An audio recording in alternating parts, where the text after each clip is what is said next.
So இப்போ இந்த stock வந்து இறங்கிறதுக்கான சான்சஸ் இருக்கா அப்படின்ற கேள்விக்கான ஆன்சர் வந்து ₹200 வரைக்கும் போகலாம் அப்படின்றது நிறைய ரேட்டிங்ஸ் வந்து பார்த்தோன்னா நிறைய ஏஜென்சிஸ் வந்து கொடுக்குறாங்க. அந்த நீங்க அப் ட்ரெண்டா போகும்போது 320 வரைக்கும் போகலாம் அப்படின்றதையும் வந்து சொல்றாங்க. ஸோ இது ரெண்டுத்துக்கான சான்சஸுமே பிரகாசமா தான் வந்து இருக்கு. ஸோ அதனால நம்ம வந்து இங்க அதிகமா ஏறிடும் அப்படின்றதுனால அதிகமா அமௌண்ட் வந்து இன்வெஸ்ட்மெண்ட்லாம் பண்ண தேவையில்ல.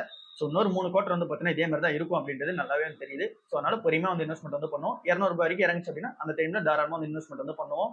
இருக்கிற ஐடி ஸ்டாக்ஸ்லேயே டாப் 4 ஐடி ஸ்டாக்ஸ் எடுத்தாலும் சரி, இருக்கிற மொத்த ஐடி ஸ்டாக்ஸ் எடுத்தாலுமே சரி, விப்ரோ மட்டும் தான் அண்டர் வேல்யூல வந்து இருக்கு. அதாவது அண்டர் வேல்யூடா வந்து பார்க்கும்போது இந்த டிசிஎஸ் அண்டர் வேல்யூட் தான், இன்ஃபோசிஸ் அண்டர் வேல்யூட் தான். பட் ஆனா இருக்கிறதுலே வந்து பார்த்தீங்கன்னா சீப்பா வந்து கிடைக்கிறது விப்ரோவா தான் வந்து இருக்கு.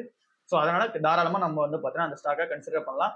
இறங்குச்சு அப்படின்னா இன்னும் வந்து அண்டர் வேல்யூட் தான். நம்ம வந்து பார்த்தீங்கன்னா போல்டான டிசிஷன் எடுத்து கன்சிடர் பண்ண வேண்டியதா இருக்கும். ஏன் அப்படின்னா ஏஐக்கு என்னென்னலாம் ஆட்டோமேஷன் பண்ணியிருக்காங்க, என்னெல்லாம் இன்வெஸ்ட்மெண்ட் வந்து பண்ணியிருக்காங்க, என்னெல்லாம் லான்ச் பண்ணியிருக்காங்கிறதையும் நம்ம வந்து டிஸ்கஸ் பண்ணிட்டோம். ஸோ எல்லாத்தையும் நீங்களும் வந்து பார்த்தீங்கன்னா பாருங்க. பார்த்துட்டு இது எல்லாமே உங்களுக்கும் ஓகே அப்படின்னா நீங்களும் என்ன மாதிரியான அப்ரோச் வந்து எடுக்கலாம். நான் எடுக்கிற அப்ரோச் வந்து அப்படிதான் இருக்கு. நான் 250ல வந்து பார்த்தீங்கன்னா இறங்கினதுக்கு அப்புறம் 250 தான் வந்து ஃபர்ஸ்ட் டைம் கன்சிடர் பண்றேன். அங்க இருந்து இப்போ 240 கிட்ட வந்துருச்சு. அப்பயும் வந்து கன்சிடர் பண்ணிட்டு இருக்கேன். இன்னும் ஏறிச்சு அப்படின்னாலும் கண்டிப்பா வந்து பார்த்தீங்கன்னா கன்சிடர் பண்ணுவேன். அந்த பி வந்து 20 டச் ஆகுற வரைக்குமே நான் வந்து கன்சிடர் பண்ணிட்டு தான் இருப்பேன். இறங்குது அப்படின்னும் போது ஆப்வியஸ்லி சொல்லவே தேவை, கன்சிடர் தாராளமா வந்து பண்ணிட்டு இருப்பேன். ஏன் அப்படின்னா இவங்க வந்து கம்பேக் ஆயிடுவாங்க அப்படின்ற ஒரு எக்ஸ்பெக்டேஷன் வந்து என்கிட்ட இருக்கு. உங்களுக்கு அந்த எக்ஸ்பெக்டேஷன் இல்லை அப்படின்னா தாராளமா நீங்க வந்து பார்த்தீங்கன்னா வேற ஸ்டாக்ஸ் கூட கன்சிடர் பண்ணி பார்க்கலாம். ஸோ இதுதான் விப்ரோ சுத்தி இருக்க விஷயமா இருக்கு.